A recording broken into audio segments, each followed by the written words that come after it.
Hello, my YouTube fam, all of you lovely potential future attorneys that are watching, wanting to learn more about the law school experience. I'm looking up some of the questions that you guys have given. I think someone recently asked about the LSAT.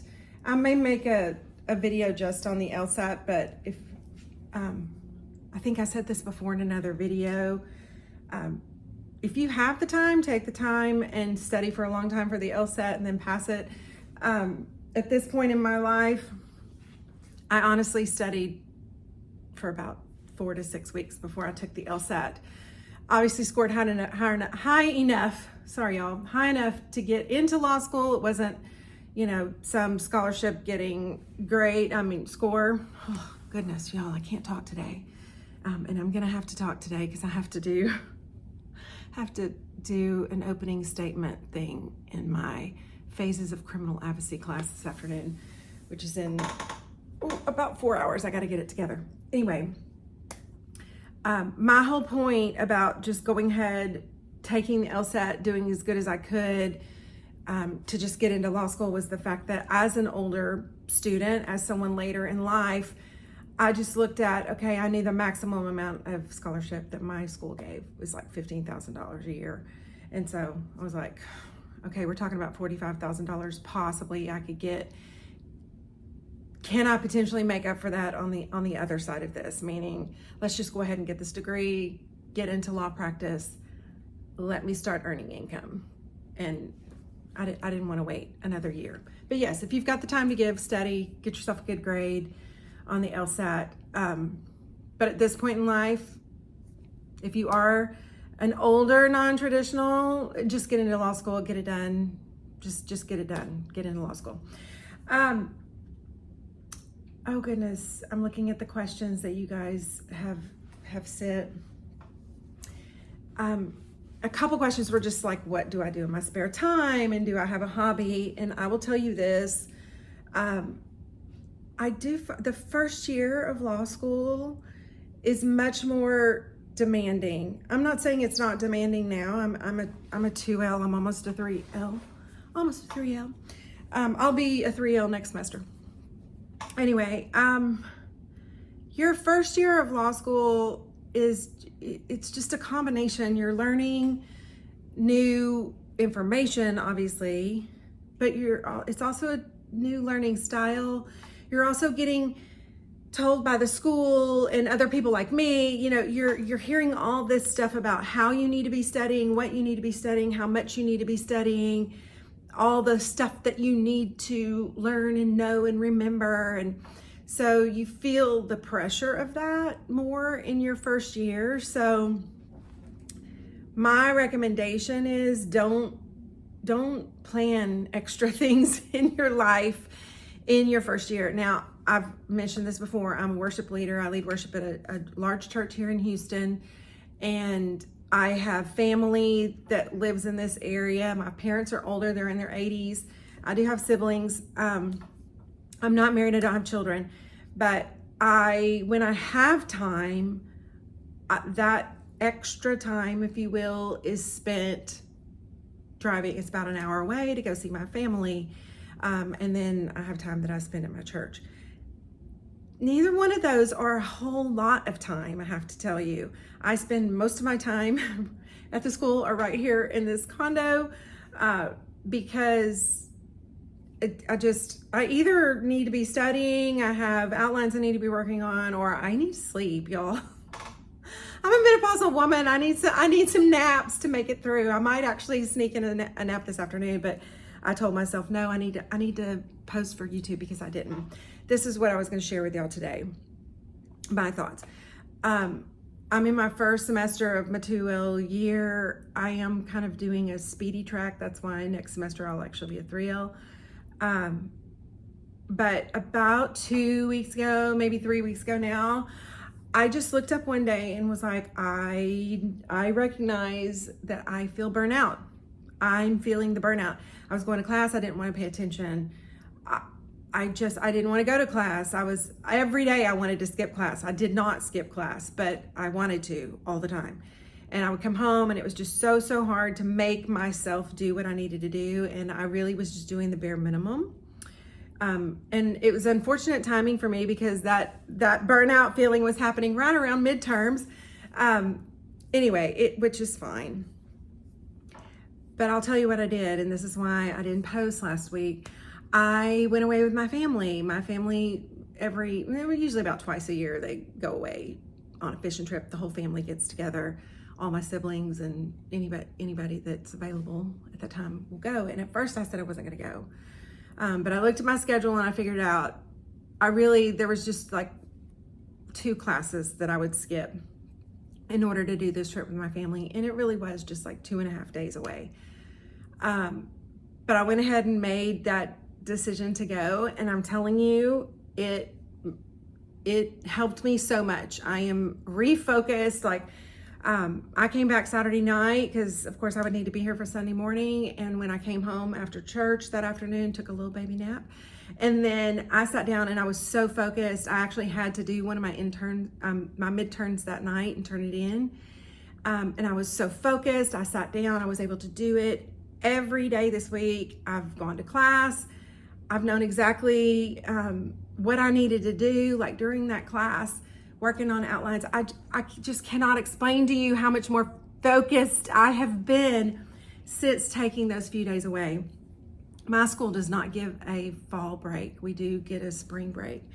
But I think it was important for me. I just needed time away. And some of it is just the perpetualness of it, because I did do summer school. I did do intercessions, which are classes that you take the week before the semester.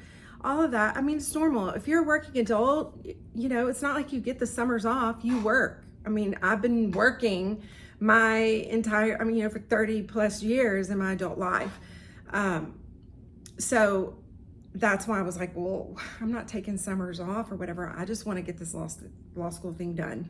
And let me just tell you, my focus, even in class the other day, a professor was telling us we only needed to know XYZ for her exam. She wanted us to be aware of this other thing, but she wouldn't test on it. And my response was, is it going to be on the bar? I need to know what's going to be on the bar, because honestly, the law school experience is about learning everything you can so that you can pass the bar. If you want to know what it's like to be an attorney, you're going to get that information when you intern with other people, and you're going to learn a lot of it when you start your first job. But anyway, my main concern is it going to be on the bar? That's what I need to learn. So anyway, to answer the question of do I have hobbies and what do I do in my spare time? Yes, I like to cook. And so tonight I have a plan. I'm going to make matzo ball soup. You can kind of see in the background, it's rainy and cloudy today here in Houston. We've needed the rain so bad. And I just wanted to feel cozy. I was like, I'm going to make some matzo ball soup and just have a relaxing time here at the house. I have a lot of schoolwork to do this weekend, but it'll be nice to have a big bowl of like chicken matzo ball soup, right? So I actually enjoy cooking, so that's a hobby. I enjoy singing, that would be considered a hobby. But I don't get away and do, a lot of other things in school. I build relationships with my classmates. And I've had them over for dinner before, and I don't know. I don't go out. I don't do the party thing. But they know that, I don't know. I think in law school, we're just all in this together. Like, we're all having this same experience, and each one of us deal with that differently. They all know I take naps and they laugh about it. And then most of them feel pretty jealous that I actually get one ultimately. But taking care of your physical health is important. And y'all, I have a gym here at my condo and I have gone once. And that's the other thing that I've decided. I was like, I need to start, even if it's just going up there to the elliptical or to the treadmill and just walking 30 minutes a day. I need to do that. Taking care of your physical health, super important. Taking care of your mental health while you're in law school. No matter where you go to law school, they're going to put a lot of emphasis on this. Most law schools give you resources for counseling, some of them free, even the state bar. They're going to counsel everyone not to lean on alcohol too much, because the alcoholism and alcohol abuse within attorneys in the field of law is just off the charts, y'all. It's like 96%. It's crazy to think about. That's not an issue for me. I'm one of those people that are teetotalers. I don't drink alcohol. I choose abstinence when it comes to that, but I've definitely given counsel even to some of my other classmates, even just during this year, of, just be careful, be mindful when you're out drinking. Remember this, make sure you're out with other people, make sure someone that you know is with you. Always take Ubers and Lyfts, all the protective things, but some of that is you've just got to develop some kind of system, whatever it is in your life. You've got to find a way to deal with the massive amounts of pressure that you're going to experience in law school. And honestly, it's not even that everything in law school is some big, huge thing. It's that there's so many things that carry pressure with them. Your classes, the pressure to get the right internships, whether or not you're going to go for big law, the pressure, the enormous pressure that is on a first year law student for your grades, because they put so much emphasis on what your first year grades are going to be. Y'all, I get it. Yeah. I mean, if you make great grades in your first year, that's fabulous. If you don't make great grades in your first year, you can still work, graduate, pass the bar, and get a great job and do a great job. I wish I could remember the statement. Oh, it's on my phone here, so I can't send it to y'all. But you know what? I'll look for it while I'm talking to y'all. I read a article the other day, and it had these statements in it, and I sent it to several of my classmates. Oh goodness, y'all! I'm only seeing. Okay, there's 4 photos. I'm gonna get it. They said, if we divide your law school class rankings into quarters, this is how it basically pans out. This is fantastic. This is what y'all need to remember. The top 25% people in your class are going to be law school professors. The next 25% are who ends up being judges. The third tier, they're your best attorneys. And the bottom 25% make the most money. Y'all, I know that's a generalization, but from everything I've heard from people, it's the truth, y'all. I'm so sorry, my computer's dinging. I have it on Do Not Disturb. Anyway, don't worry about that stuff. Do your best. Make sure you take care of your mental health. And then here's my last thing, and I don't want this to be too long, but to me, your spiritual health is numero uno. People who have a healthy spiritual life end up thriving in law school and have a better sense of even how to manage their mental health and even their physical health. Because some of that is, if you have a healthy spiritual life, and of course, as a Christian, I have a perspective on that, but I even see it in some of my other friends that are Muslims and stuff. That healthy spiritual life means that you are looking to something outside of yourself for your strength. You're looking to something else, realizing it's a recognition that I cannot do all this on my own. I need something otherly, if that makes sense. And in my case, as a Christian, we have what's called the fruits of the Spirit of God. So you have love, joy, peace, patience, all these things. Now, do we always have those things to their uttermost? No, not everybody's not always the most patient person in the world, even though they may be a Christian.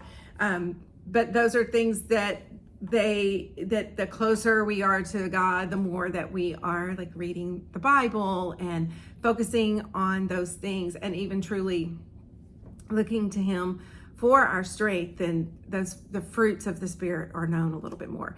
But I think about that because so many times I see my classmates stressing out about things. And it's not that I don't find them important.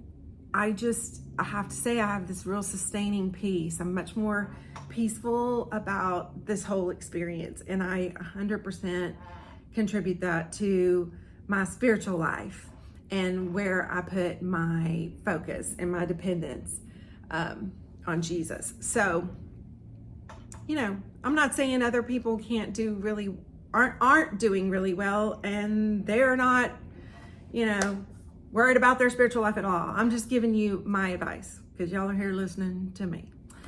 And I've noticed it for sure in my life. And I also honestly believe that that's part of why some of my classmates want to be around me, is this attitude about life that I have.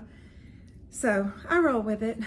But for sure, even Vanessa with her healthy spiritual life, let me just tell you, I needed to go away that weekend with my family. I needed I just needed a little tiny break from the ongoing, there's always something next. And I do have other things going on in my life. They're not hobbies, but I am planning to study in Prague next summer. It's a program that our school offers. So I'll be going away to Prague it'll end up being about 5 weeks. Then I'll be in Japan in the month of July, singing there. So those things don't just happen. Like, I'm working on those things now, even in the fall of 2023. Those things are going to happen in May, June, and July of 24. So I'm working on them now, and there's a lot of stuff that goes with that. But anyway, yeah, you can manage. I have lots of friends who have families, kids. I have a classmate she's got 2 kids and she's pregnant right now. She's supposed to give birth in February next year. She is not planning on dropping out next semester. She's just going to do it and save her absences for when she gives birth. And people make it work. Okay, next week I pulled it out, but next week I'm going to talk to y'all about reverse study schedule, because I think it's interesting and I am approaching it.